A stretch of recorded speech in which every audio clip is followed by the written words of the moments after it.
Welcome to New Release Review, part of the Movie Friends podcast. My name is Seth. Today we're talking about Civil War from 2024, directed by Alex Garland. We will be discussing spoilers throughout this entire episode, so if you haven't seen Civil War, please turn this off, go see the movie, and then come back and finish listening. My guest today, returning guest, very exciting, is Kit Stone. She's a journalist and critic and the founder of HughWatchedIt.com, a film, television, and culture website. Kit, how are you? I'm good. How are you? I'm very good. I'm excited that you're back. And we're talking about everyone's favorite feel-good movie of the year. Yes. Christmas came early with this one.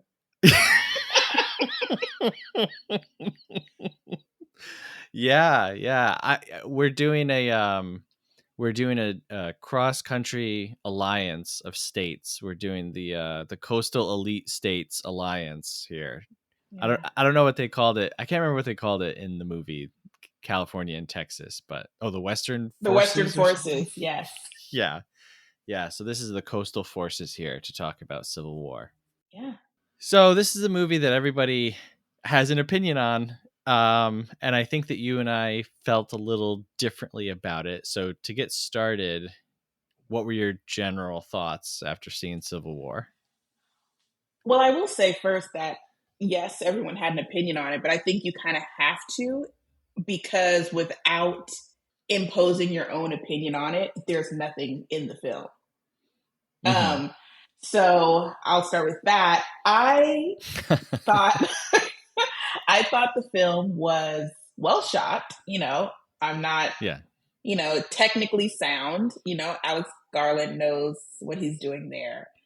I found it to be very violent, which you would expect from a war film. Like, you're sitting down to see war, there's going to be violence, there's going to be casualties. That's a given. But the violence here is a little bit beyond what you would see in like a regular action film. There are some scenes where it's incredibly graphic, or the kind of violence used is pretty gnarly. And for me, although, violence in movies is not a new thing, for me though, I felt that the film needed more substance to warrant the level of violence shown in certain scenes. And then also, I feel like a lot was happening, but not a lot was being said, or the message of it all wasn't concrete. And I hear a lot of people saying it's open for interpretation, but for me, I felt like there was not enough for me to interpret. And so then it's like, we've gone down this, bloody road trip for what though? So that was my initial takeaway in leaving the theater, is that I was definitely on edge by the sounds of the gunshots, not like the machine gun, but like those singular shots. That pop was louder than I feel like anything else in the film.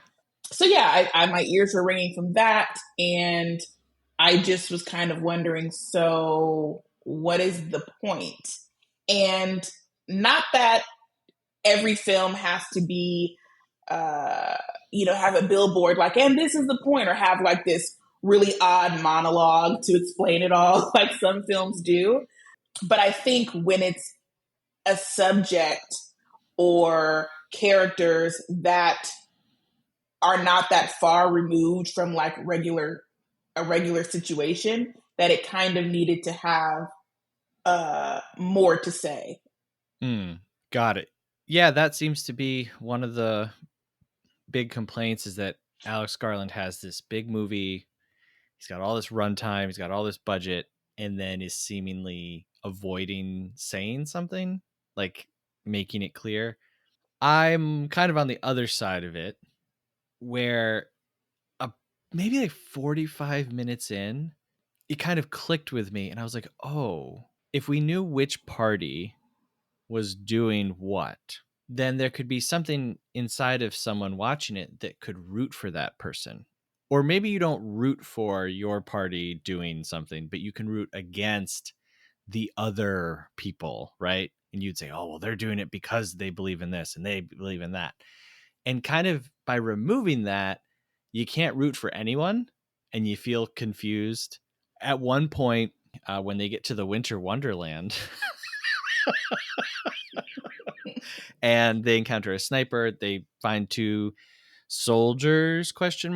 And they ask them, like, hey, who are you fighting for? And they're like, right now, someone is trying to kill us and we're trying to kill them. And it might have been around that part where I was like, oh, okay, that makes sense. Garland, when he did his Letterboxd top 4 movies, he was saying how he didn't want to like make a spectacle of a war movie or like glorify war. He wanted to make an anti-war movie. So for me, my only thought through the runtime was, gee, this is horrible. Gee, I really don't like this. I hope this never happens.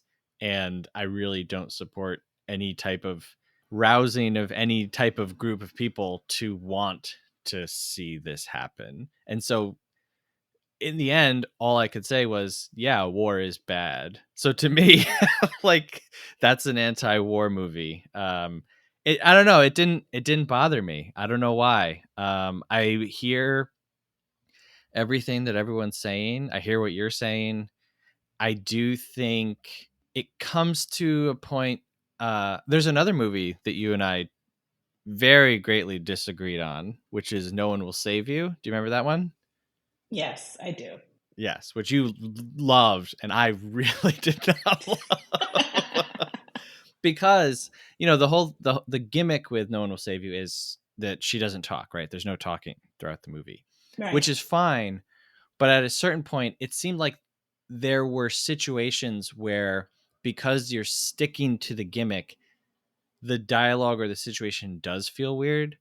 And like some of the car scenes where it's just the journalists talking with each other, it feels false. It feels fake because they're not talking. They're talking around, the things that would kind of explain what's going on. So I do think that they perhaps take it a little too far in this movie. Well, and I think too, I don't think we needed anybody saying, these are Democrats, these are Republicans, or anything like that. But yeah, we were having spaces on Twitter, which I host from time to time. And that's right. If you're not following Kit on Twitter, you're missing out on the best part of film Twitter, which is actually talking to real life people. But anyway. Right. But we were talking about, Joy was on there talking about how the journalists are presented as an unbiased entity. They're just there to capture what's going on, right? Yeah. But the people around them have chosen sides.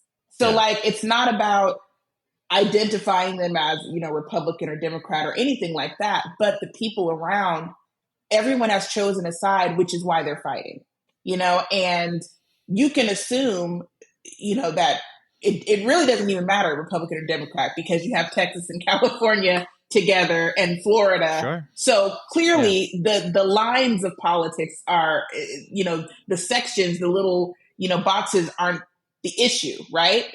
Yeah. And so it's just about, we could have at least taken time to figure out what the sides are wanting or what they're upset about. We have this situation and they're going to the White House and they're, want to talk to the president. What did the president do? Can we get a hint as to what's going on just so that we can feel more invested in the journey or more invested in what's going on?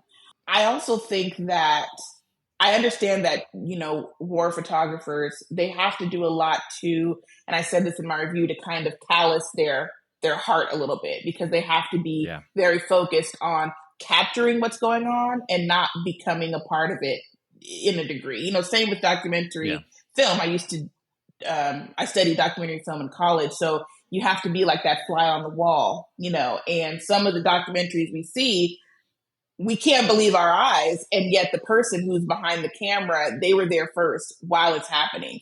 And we're so removed from it, and they're right there on the front lines, and they yield their lives to that.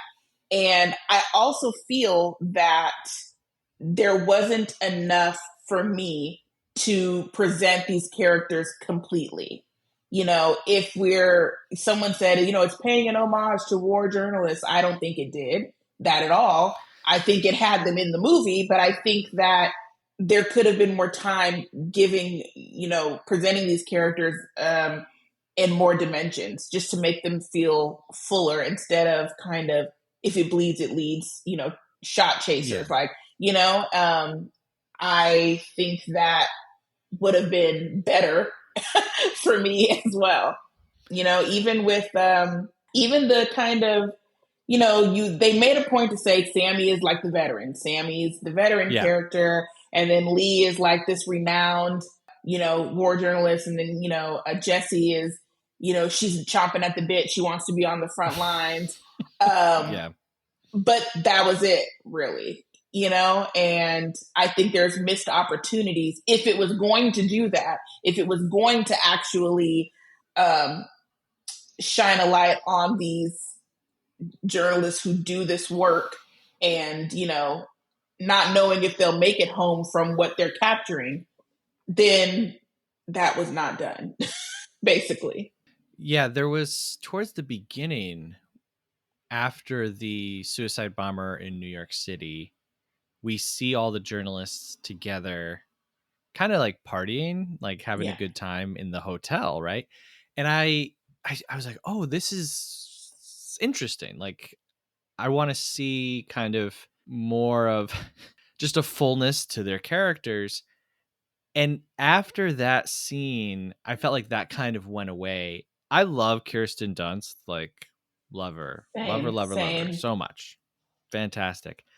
In this, she just felt so one-sided and like single note, and it was a little frustrating, honestly. Like, she's our lead character, and, you know, we get her reflecting on her reflection in the dress shop a little bit, but a teeny tiny bit, and then it's gone.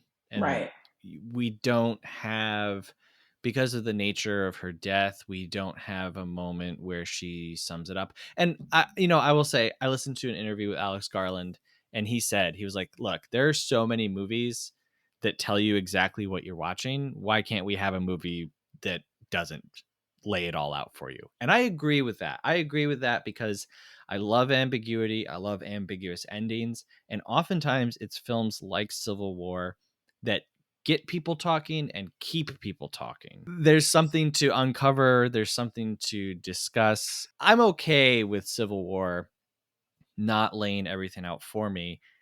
It's just kind of what is left over, you know, like the scene with Sammy as he's dying, looking out at the lights.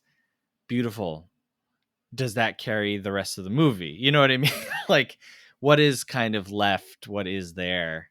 And for Lee, I was pretty disappointed, honestly. And that's as a big Kirsten Dunst supporter and believer. What did you think about her? I mean, I thought she was great. I mean, like I said, she always acts well. That's not the question. No, it's not. The question is more. No. The question is more like the material she acted from. I thought they were really one-sided, and also there are little moments in the movie that just didn't make sense. Didn't make sense, but it's just like, and we needed this for what? Like when Joel was, you know, talking to Jessie in the back of the car, and that felt really cringe. And then it's like, you let her come along because you wanted to sleep with her. And it's like, what is going on? She looks 15. She still looks like Priscilla in the movie, you know? So it's like that was really weird. I also think, though, not to get too deep, but I got to do it. When we talk about like the ambiguity, I think that that's fine, but I think it's fine also a little bit depending on the topic or the subject matter, to an extent, to a degree. I think, though, with everything going around, all of this, violence, I think it's interesting choice of who got shown what violence the most. For example, the black man being incinerated, the black man bleeding out the way he did, the "What America Are You From?" and shooting the Asian character point blank in the heart. Like, I just think that those are choices. And I made a point to say that because I remember someone saying that they had an issue with that in the film, and the response being, well, everybody got it about the same. And everybody did not get it about the same in the movie. Right. And so to say that it has no sides or everything is fine, then everything in my observation should have been more neutral, like literally across the board. And even that scene with Jesse Plemons, who I absolutely love, when he was asking, well, what America are you from? Like, all of that's, he has a side, but we never get to explore, you know what I'm saying? So it's like all of these little things around us, but nothing is explained. And I understand that a film is supposed to show and not tell, but even in that, you're not showing us enough for complete neutrality, nor are you showing us enough to actually explain what's happening. And for Garland to be an outsider's perspective on America, I think that there is a little bit more responsibility to not just present something and then watch us all fight in the streets about it. You know what I mean? Right. A little bit. Right. Yeah, I wasn't sure how to take Plemons' whole little trio there. Like, and again, like, I had this feeling of feeling lost, feeling confused, not sure. Are these soldiers on one of the sides? Is this a local militia? I live in upstate New York. If a civil war broke out, there could be 10 dudes down the road equipped just as much as Plemons was in that scene, who are not, they're not on either side. They're just like taking this as an opportunity to, do some ethnic cleansing in America as they see fit. So I wasn't sure. I didn't know. Like, I'm not gonna lie, dude, I don't know who anyone was in this movie. like the sniper, and they never show who was hiding, in that big house that they killed. Very, very famous scene from Full Metal Jacket. The ending scene, they're pinned down by this sniper. It's like this big climax to the movie, and then you find out who is behind it, and it's horrifying and shocking. And in this one, you don't get that. You never get the reveal. You just get what's happening, and you kind of have to hold on and piece together, and that's fine-ish. But our characters that we're following, they're not like uninformed people who just randomly got dropped into a war zone and now they're like lost and figuring out. Right. They're journalists. They know more than anybody else, and so they could be guiding us and identifying people along the way, and we just don't get any of that. So yeah, but I do agree with you. That the violence is not evenly spread. Speaking of Jesse Plemons, I also am very frustrated with how they even got to that situation, because you were just on the road, just ahead. Like, why did you pull over into the side? Why did you get out of the car? What were you doing in that short amount of time? That just really, we talked about, that really frustrated me, because like, what happened? Did they pull you off the road like in 5 seconds? And maybe they had a gun on them. Maybe someone was standing outside and was just pulling people over. One thing that we don't see a ton of is like, stealing of resources and like looting, and people, like, gas stations are still operating. And so I wasn't sure, were they pulling them over because they want their vehicle? Like, but we don't know. We don't. Yeah. There's not a lot of things to know, just a lot of things to kind of see and witness and Right. feel powerless to have any kind of position on. And again, for me, that kind of worked because I didn't leave the theater pumping my fist, like, yes, we got him. That final frame, that shot that slowly develops of the soldiers around the dead president as the music plays, I was like, I don't know what I'm feeling right now, but it's not, Yeah. I don't feel happy. I don't feel Right. excited. Right. I don't feel relieved.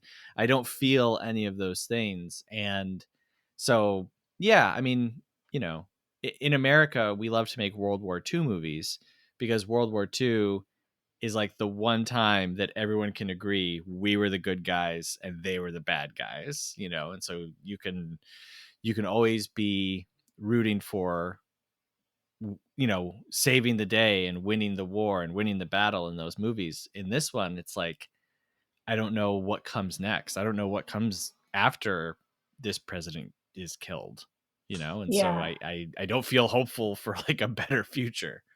Right. Right. I mean, don't get me started on that whole scene. When I want to get you started on that whole scene. No, because I was very upset with Jesse throughout the entire film.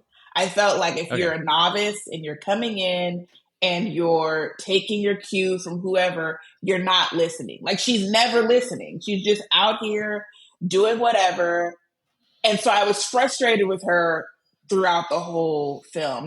Zeal, no knowledge, right? Yeah. Mm-hmm. So when we got to the White House and she got out to get that shot, and Lee saved her, and we lost Lee, I was ready to leave. I was just like, now why are we really here? Now why are we really fighting? Like, it just, yeah, it felt a little all about Evish to me. I don't know why. Mm-hmm.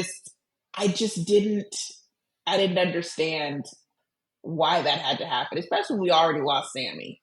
Like, what are we doing? Right.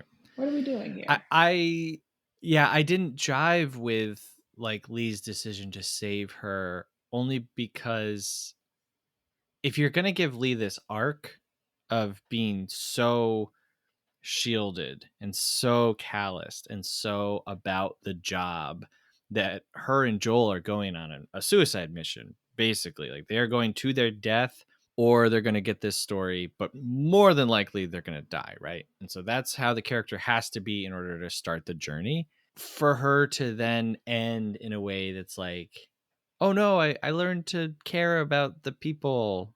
It's not just the, whatever. It feels like too much in too short an amount of time. Literally in the time it takes for a bullet to travel down a White House hallway, she snaps into, caring about Jesse. And not that she didn't care about her prior to this, but I don't know. I didn't buy it. But I will say it's probably my favorite scene in the movie. There's something about the way that the camera moves as Jesse kind of sits up, right? So Lee goes down, Jesse stands up, and while I don't buy Lee's transformation in that moment, I do kind of buy Jesse's transformation in that moment. Yeah. And it doesn't make me feel good. Like, I don't feel like, oh yeah, she's got it.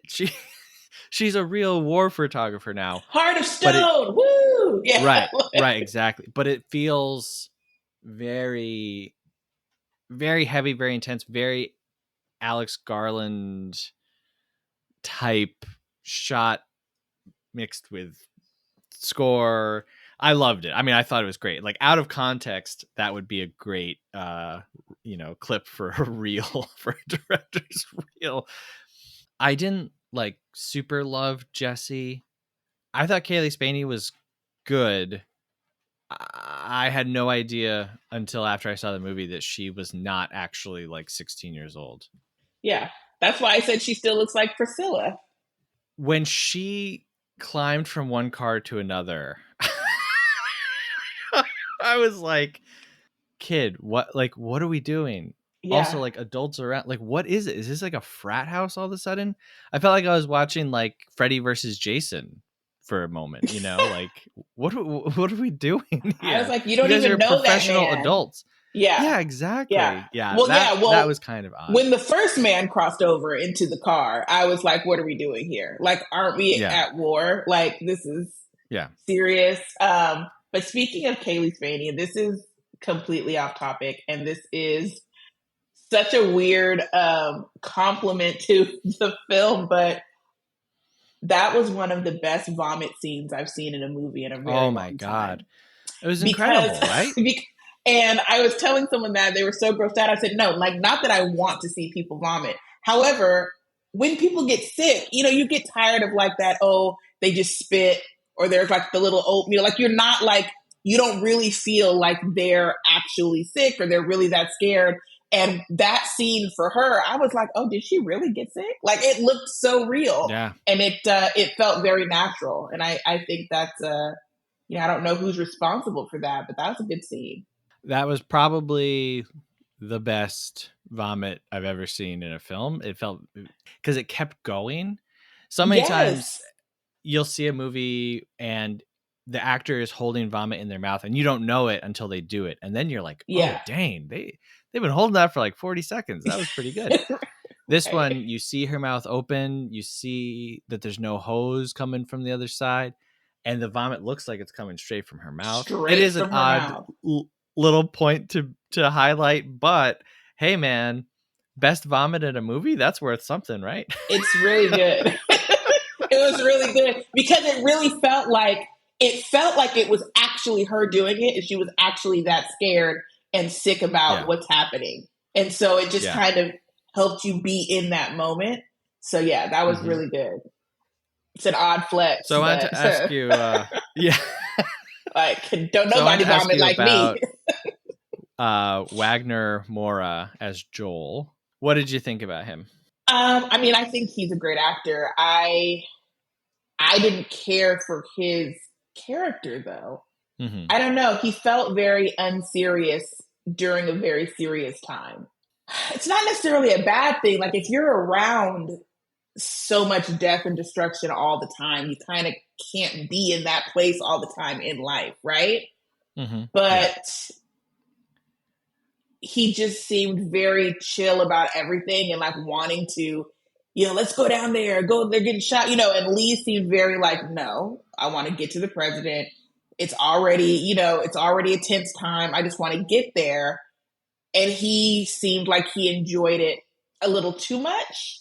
So, I think that's one of the reasons I really liked that scene with Jesse Plemons, because it's like, there's no enjoyment here. You literally are 2 seconds away from possibly dying. You know what I mean? Where it just feels a little like it's no more fun and games. This is a reminder of what's going on. Interesting, though, when Sammy died and he was mad.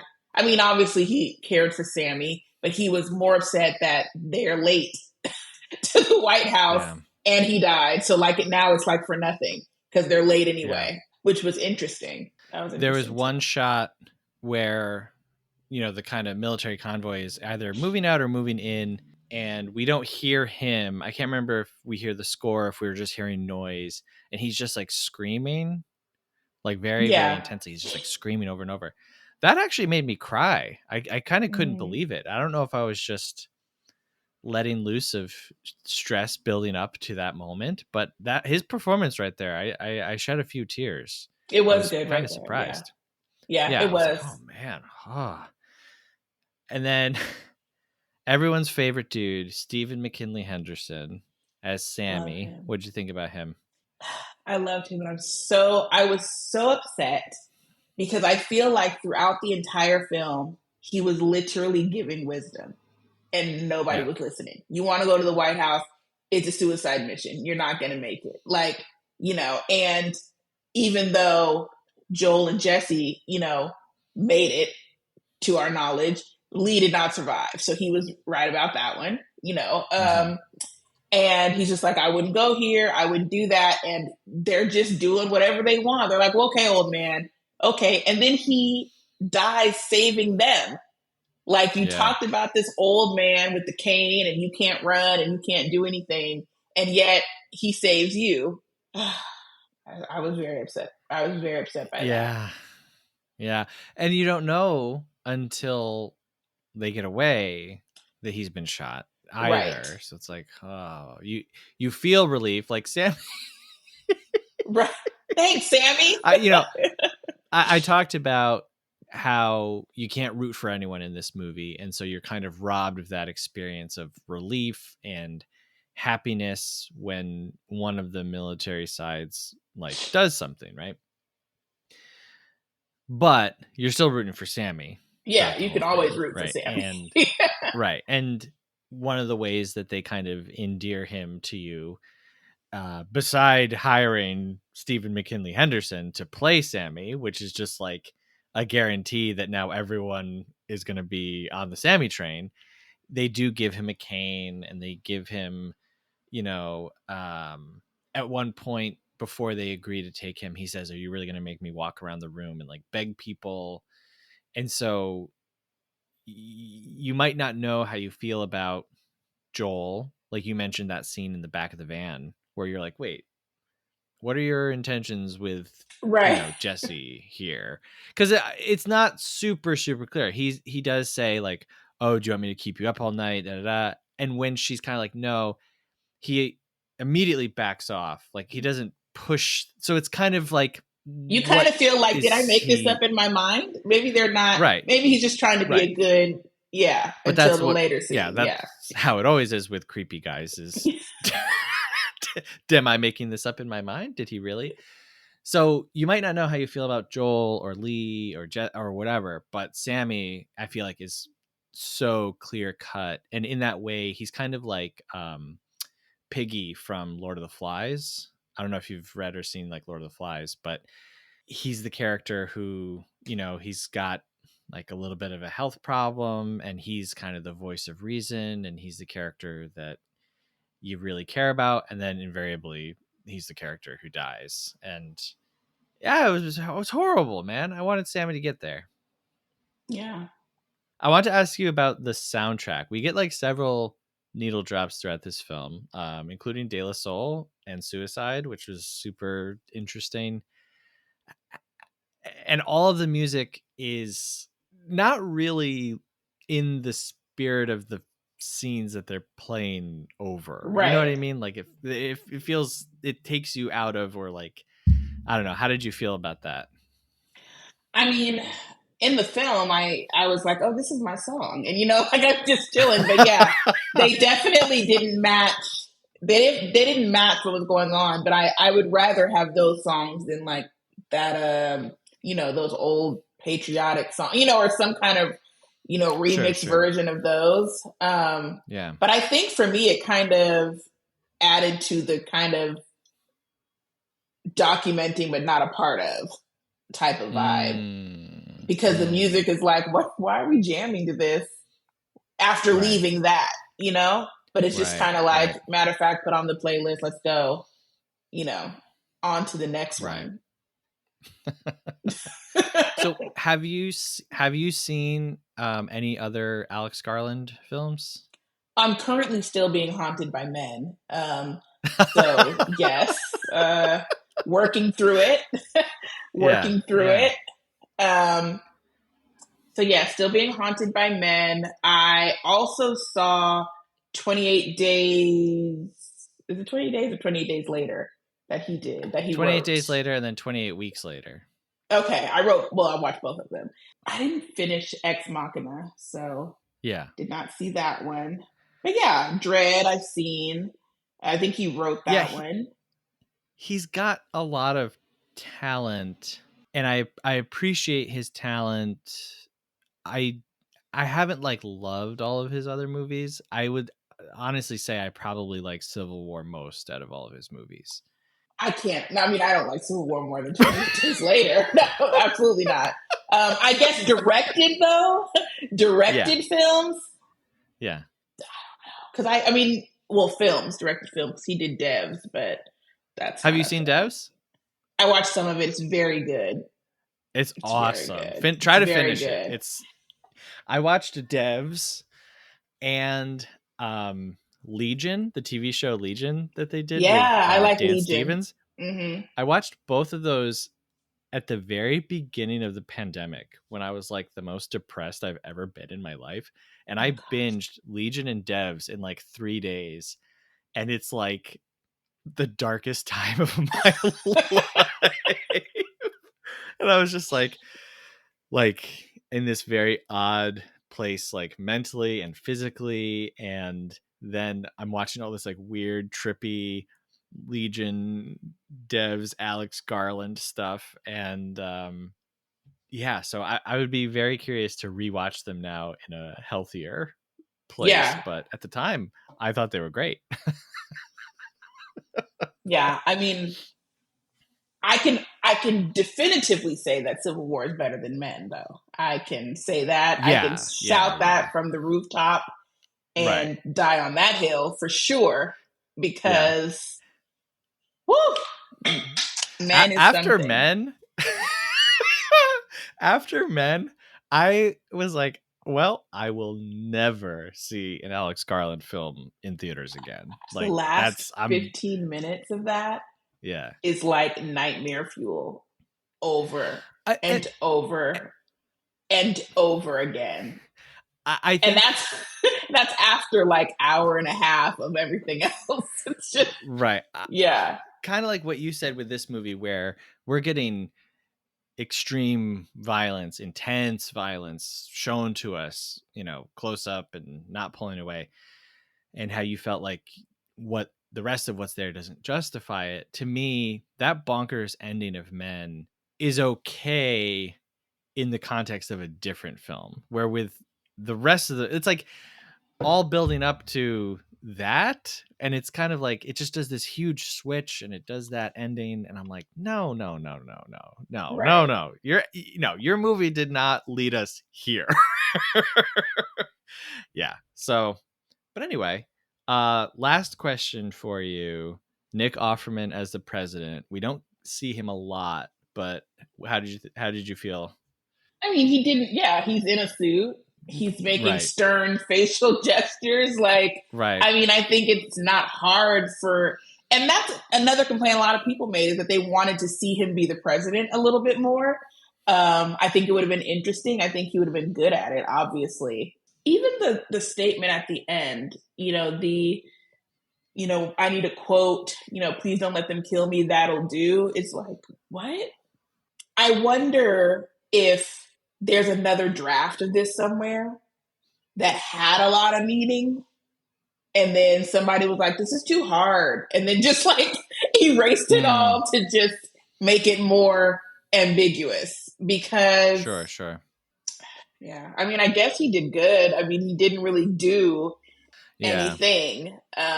This is a role where, honestly, no shade to Nick Offerman, but when you put Nick Offerman in this and then you don't give him enough to do, like you don't give him enough to immerse himself into a character, I'm just like, oh, that's Nick Offerman.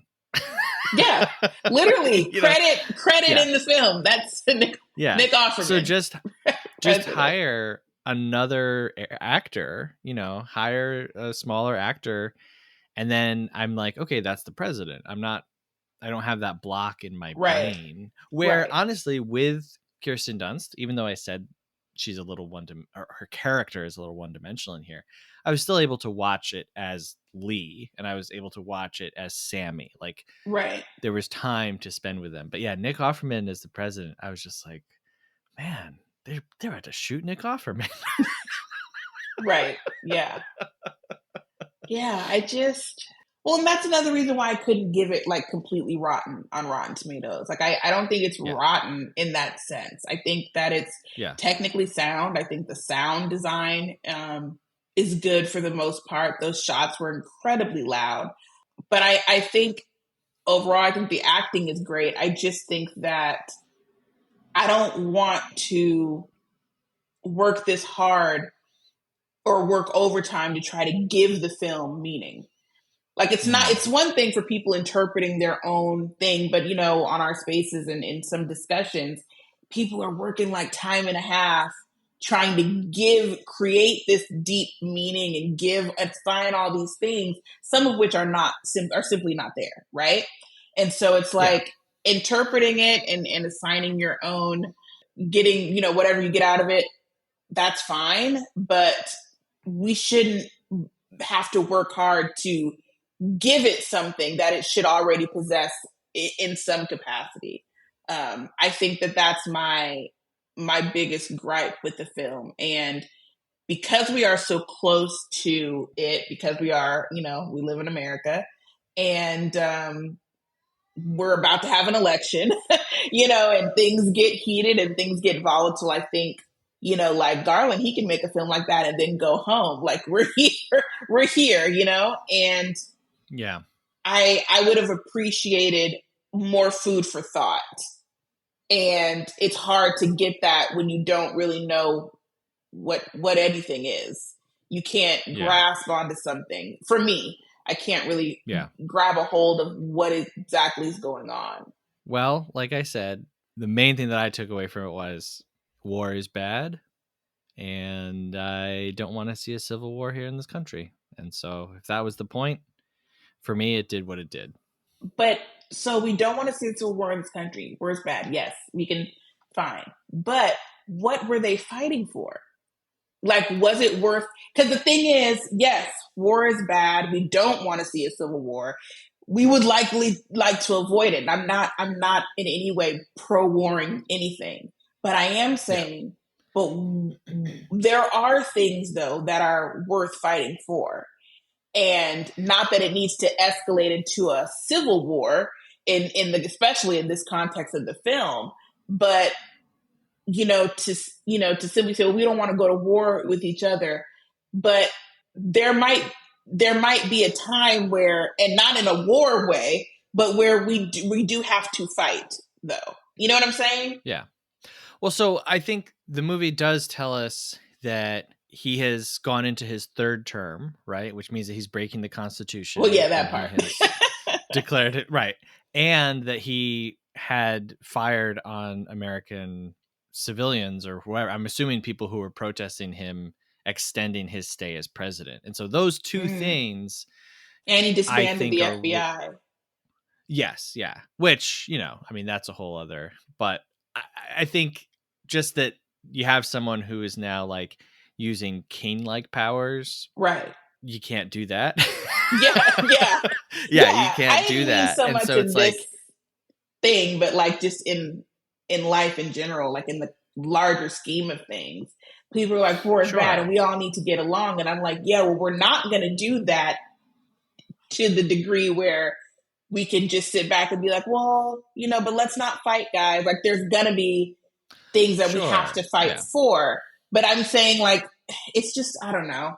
There's just, come on, guys. Garland. Yeah. And that's also kind of an interesting part of the discussion is like Garland is not American. He's making this movie about America. Okay. To me, it doesn't bother me because this is not the movie that's coming out this year. This is not the war movie.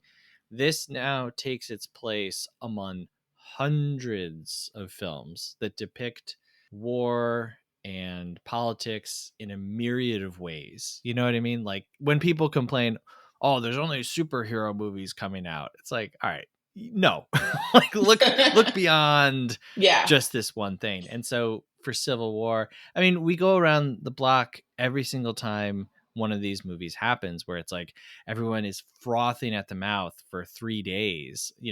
May, December was a big one. How can we let somebody make a movie about this subject matter and not say X, Y, and Z? Zone of Interest. How can we make a movie about the Holocaust and not show X, Y, and Z? How? Because we watch a movie and then we move on with our lives because it's just a single movie. So that's kind of like with everyone getting upset about Civil War. In a year, we'll be like, oh yeah, I remember that movie. Just like we do with every other movie. Yeah, I mean that happens with everything. Beau is Afraid was one of them. I think what. Yeah, man. I think what happens more so with a film like this is not so much the movie itself, but the people it brings out in the discussion. I think that's what it is. And so I think that like with May, December, when you have like the situation, which I remember when it was in the news in real life, like that, the situation, and you have people talking about it in an inappropriate way, regarding a very serious, scenario, an illegal scenario, then it creates this back and forth on social, because some people are like, oh, it's fine, it's funny. And other people who may have had a similar experience are like, it's not funny, it's not fine, right. And so I do think that there's a little bit of that going on with Civil War too.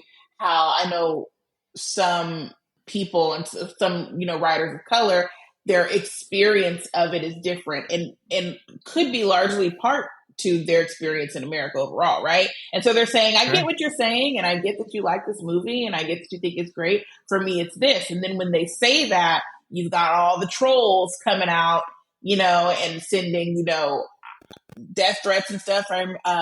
Destiny writes for Deadline.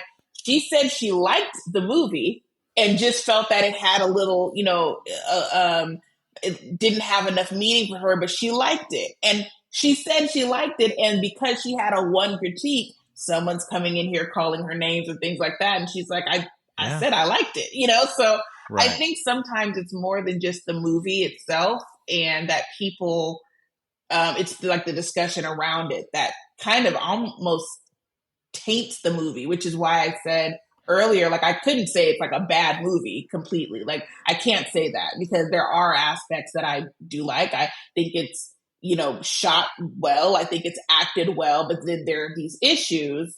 And then there are people who can't seem to do that. It's either all or nothing, to an extent. And so that's... Yes, exactly. Yeah.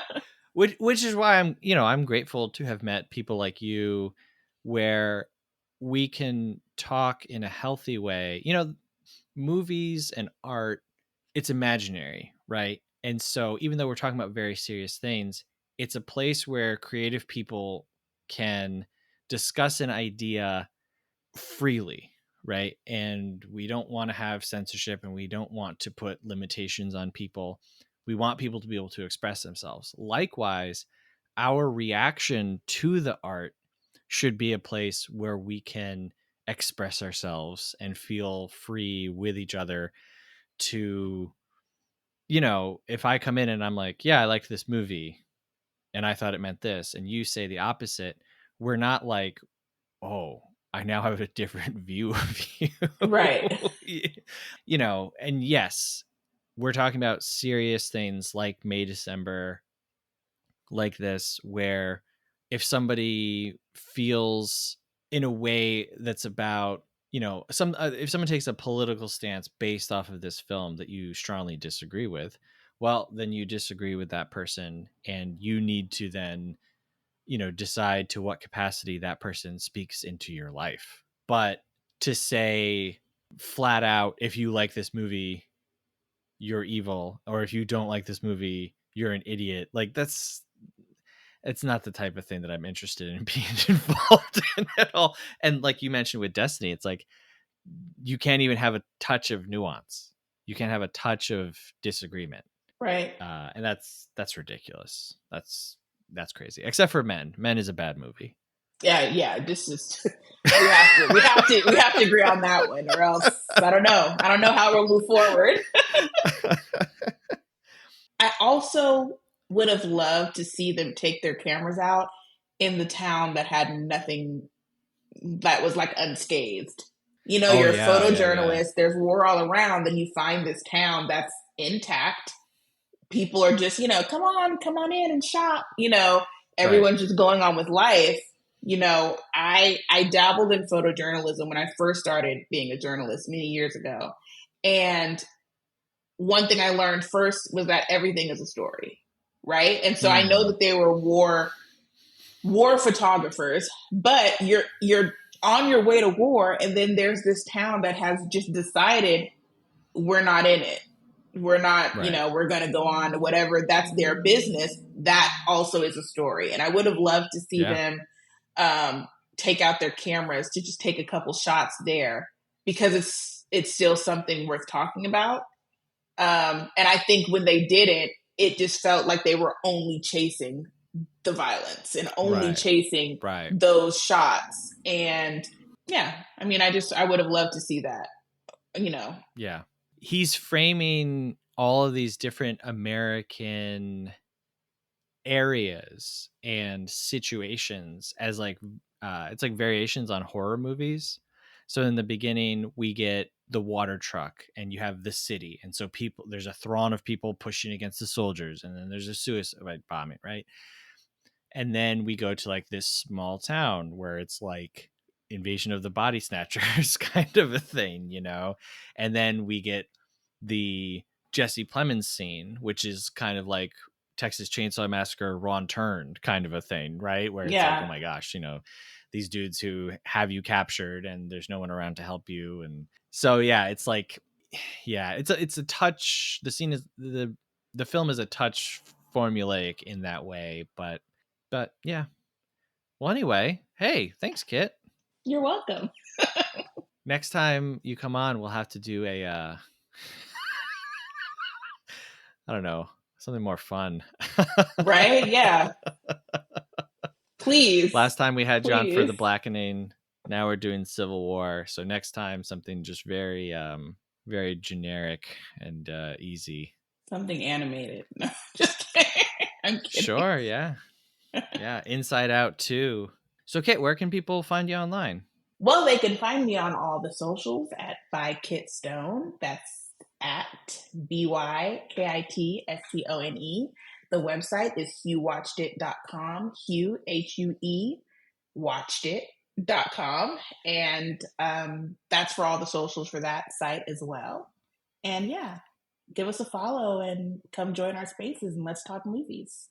Absolutely. Absolutely. Kit is one of the good follows. If you're not already doing it, be sure to do so.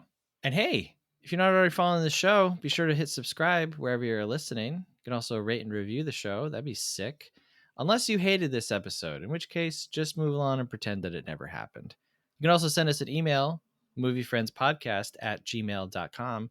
We would love to hear from you, especially your thoughts on Civil War. This is a movie that I think is impossible to leave the theater and not have a very strong opinion on. So we'd love to hear from you. Anyway, thanks, Kit. Thank you very much. This was fun. Thank you. Yeah. And thank you very much for listening. Till next time, have a good one. Movie Friends is produced by Seth Vargas and Michelle Rubenstein. Music by Anthony Vicora. If you like the show, please subscribe and give us a rating. It really helps us find new friends. Thanks.